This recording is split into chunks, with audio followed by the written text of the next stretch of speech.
মানুষকে তথ্য দেওয়াই তার কাজ।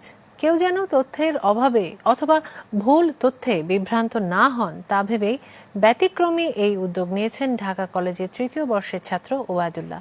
ঢাকা শিক্ষা বোর্ডের সামনে বিভিন্ন রকম ফর্ম আর কলম বিক্রির আড়ালে তিনি হয়ে উঠেছেন হেল্প সেন্টার। রাসেল সোবহানের ক্যামেরায় নূর সিদ্দিকীর রিপোর্ট। ফিল আপ করবেন, যে নাম করতে চান এই নাম করবেন, এরপরে 500 টাকা আপনার ব্যাংক ড্রাফট করবেন এই সোনালী সেবার মাধ্যমে। আপনি কি ভাবছেন কোনো অফিসের সেবাদাতা আর সেবা গ্রহীতার মধ্যে এই আলাপন? ছবি নিশ্চয়ই তা বলছে না।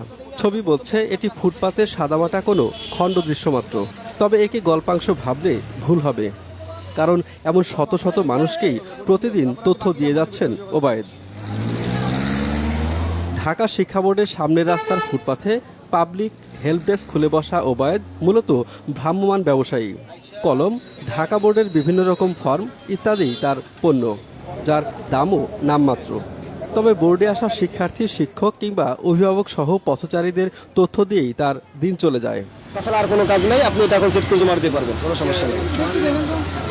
ঢাকা কলেজের সম্মান তৃতীয় বর্ষের শিক্ষার্থী ওবায়েদ ঢাকায় প্রথম এসে পথচারীর কাছ থেকে ভুল তথ্যে বিভ্রান্ত হয়েই এমন ডেস্ক খোলার সিদ্ধান্ত নেন। আপনি আমার কাছে নিয়ে আসেন, আপনার সেট করে দিতে সমস্যা নেই, এই দোকানে পাবেন।